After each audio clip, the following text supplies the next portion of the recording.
आपला हा सन्माननीय उपसंचालक सर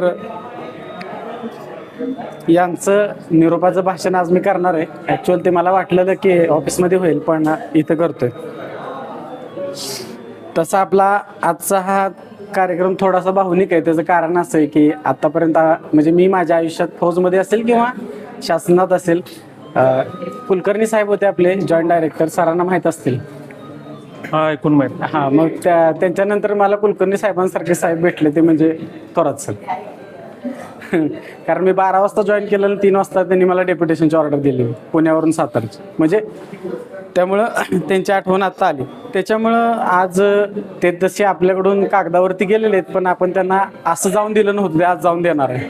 सरांची बदली जिल्हा नियोजन अधिकारी म्हणून जिल्हा नियोजन समिती या ठिकाणी झालेली होती. त्यावेळी बरीच लोक नव्हती ऑफिसमध्ये आणि खूपच गडबडीत मला वाटतं हे सगळं झालेलं होतं की सर आले पण आणि लगेच ऑर्डर आले नाही. स्वतःच नव्हते. त्याच्यामुळे हा आपला कार्यक्रम उशीर झालेला आहे, माहित आहे ना.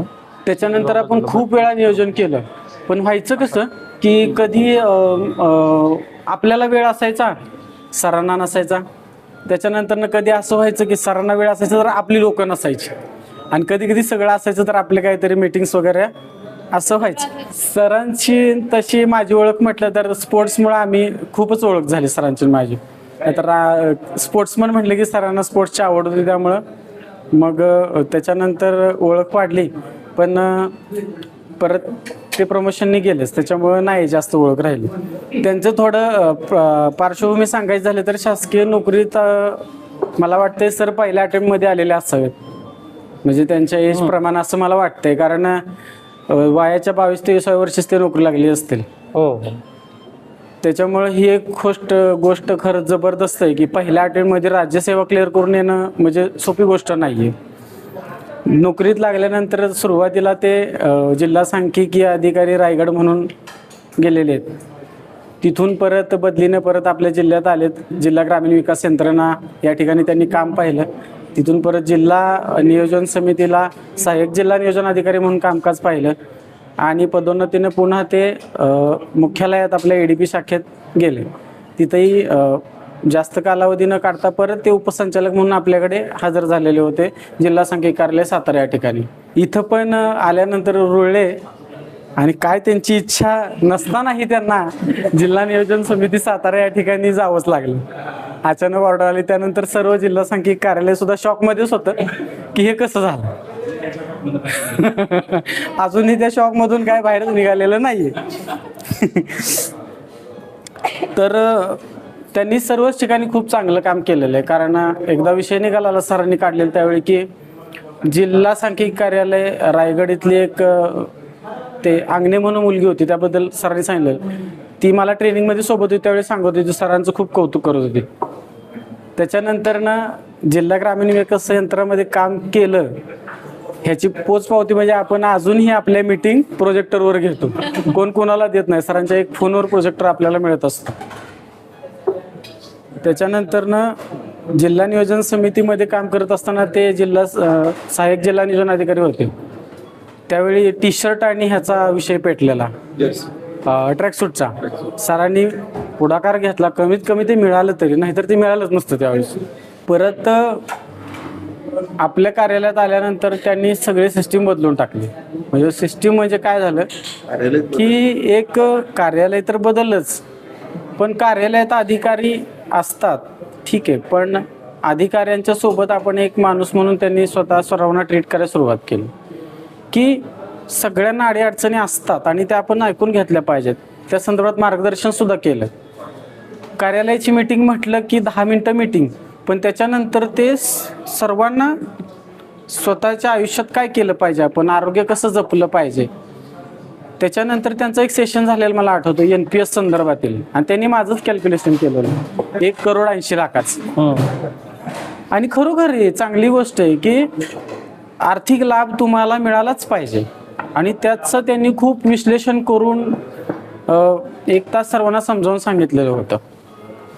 म्हणजे ही गोष्ट खूपच महत्त्वाची आहे आणि हे सहसा कोण नाही सांगत की हे तुम्हाला एवढे फायदे होतात, एवढे होतं तेवढं होतं. आणखीन त्यांच्याकडून शिकण्यासारखी एक गोष्ट म्हणजे एज डझंट मॅटर. म्हणजे वय काय आपलं नसतंय, किती वय झालं तरी आपण आपलं बालपण नाही सोडलं पाहिजे. नेहमी त्यांच्या वागण्यातून हे बोलण्यातून हे जाणवतं. त्यांनी त्यांच्या कार्यकाळात तसं बघायला गेलं तर सर्व प्रकारच्या प्रशासकीय जबाबदाऱ्या सांभाळल्या. म्हणजे आम्ही बघितलंय की रोज म्हणजे 2 दिवसाआड त्यांना एक बुके यायचा. हे वर्षभर झालं चाललेलं. म्हणजे त्यांनी एवढी माणसं जोडली होती. आता हाच फरक पडला आपल्याला माळीसाहेब आल्यानंतर. किती बुके आले असतील. 57च्या बंडापासून चालत आलेली रद्दी आपण देऊन टाकली. ते टेबल देऊन टाकलेत आपण सगळे.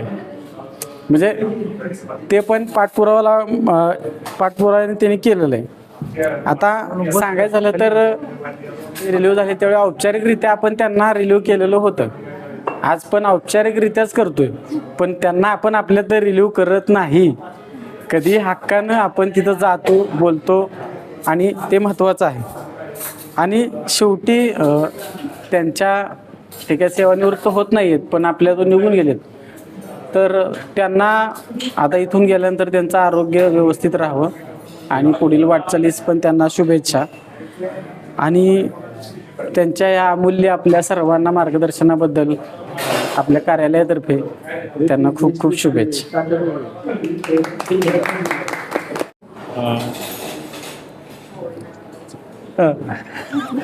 मेरा मन रेडी म्हणला नाही म्हणून मी बघत होतो त्याच्याकडे. चला, माननीय उपसंचालक थोरात साहेब, प्रेझेंट DPO आणि आपल्या कार्यालयाच्या लाडक्या अधिकारी डॉक्टर अपर्णा गुरव मॅडम आणि माझे सगळे स्टाफ मेंबर, जवळचे सगळे स्टाफ मेंबर. तर आपण आज जमलोय ते थोरात साहेबांचा आपल्या जिल्हा सांघिक कार्यालय सातारामधून जिल्हा नियोजन समिती सातारा येथे झालेल्या बदलीचा निरोप समारंभ देण्यासाठी. तसं तर थोरात साहेब आले तो म्हणजे त्यांच्या बदलीची ऑर्डर बघून आम्हाला इतका आज प्रचंड आनंद झालेला की एक चांगल्या व्यक्तीवर आम्हाला काम करायला मिळणार आहे. आणि तो आनंद आमचा थोरात साहेबांनी काही जास्त दिवस टिकून दिला नाही की ते आले आणि गेले. हे काळच कसा संपला कळलं नाही. स्वप्न म्हणजे असं म्हणजे म्हणतो ना की संध्याकाळी झोपून सकाळी उठलो अशा टाईपमध्ये त्यांचं येणं आणि जाणं झालं. थोरात साहेबांच्या बरोबर काम करताना खूप म्हणजे एक अधिकारी कसा असावा त्याचं एक जिवंत उदाहरण आहे. ते म्हणजे की स्टाफसाठी किंवा त्यांच्या स्टाफ जे असणारे जे आत्मीयता किंवा स्टाफला येणाऱ्या अडचणीतून कसा मार्ग काढावा ह्याच्यासाठी त्यांनी ते स्वतः स्वयंप्रेरित असतात त्याच्यासाठी की बाबा त्यांना कोणाला सांगायला लागत नाही की मी तुमच्यासाठी हे करतो. त्यांना तुमचा अडचण कळली तर ते स्वतः त्याच्यातून तुम्हाला मार्ग काढून त्यात अशा प्रकारचे ते एक अधिकारी म्हणून आपल्याला लाभलेले. पण दुर्दैवानं ते आपल्याला काही जास्त दिवस त्यांच्या सहवासात काम करायला मिळालं नाही. त्यांनी लगेच जिल्हा नियोजन समितीला गेल्यामुळं थोडीशी आपली अडचण झाली. तर आपल्या कार्यालयाकडून मी त्यांना त्यांच्या पुढील कामकाजासाठी तिथं त्यांचा इथं जसा ठसा उमटला आहे त्यांनी पूर्वी काम केले तिथं, पण ॲज DPO म्हणून त्यांचा तिथंही तसाच ठसा उमटेल. आणि पूर्वी काही ज्या लोकांच्या तक्रारी असायच्या बाकीच्या अधिकाऱ्यांच्या बद्दल तशा त्यांच्या तक्रारी व्हायच्या नाहीत असं मला 100% खात्री आहे. आणि त्यांच्या पुढच्या कामकाजासाठी मी माझ्याकडून आपल्या कार्यालयाकडून हार्दिक शुभेच्छा देतो. धन्यवाद.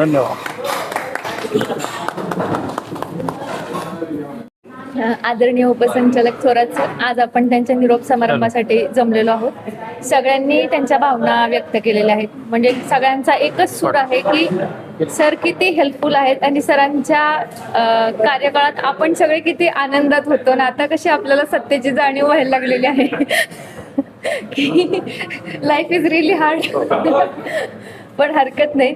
आपल्या सरांचा सोबतचा जो काही कार्यकाळ होता तो खूपच छान गेला. आपलं प्रत्येक मंडे मीटिंग असू दे ती जरी ट्यूजडेला झाली तरी आपण एक्स्ट्रा काहीतरी ज्ञान घेऊन त्या मीटिंग हॉलमधनं बाहेर पडत होतो. मग जसं NPS असू दे, व्यायाम काय करायचं ते असू दे, स्ट्रेस कसा घालवायचा आहे, कुठली पुस्तकं वाचायची, पेन्शनचं नियोजन कसं करायचं, असे बरेचसे काय म्हणता आपल्या मूलभूत जीवनासाठी लागणारे विषय सर आपल्याला प्रत्येक वेळी सोमवारी सांगायचे.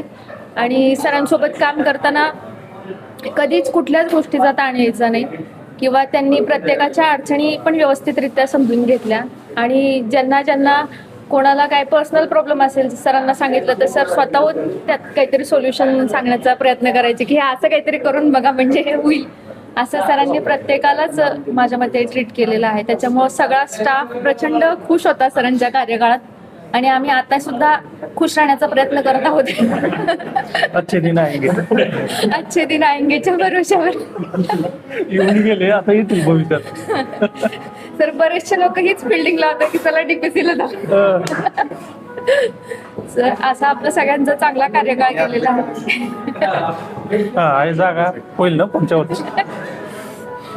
तर सगळ्यांच्या वतीने मी सरांचे आभार मानते की आम्हाला खूप चांगला कार्यकाळ मिळाला सर. तुमच्यासोबत काम करताना खूप चांगलं शिकायला सुद्धा मिळालं आणि आम्हाला विश्वास आहे आता सुद्धा जेव्हा आम्ही आमच्या अडचणी घेऊन येतोय तेव्हा त्या नेहमीच सुटतच आहेत. म्हणजे पर्सनल असू देत किंवा ऑफिसच्या असू देत, काही असू देत, पण तुम्ही नेहमीच आम्हाला मार्गदर्शन करत राहताय.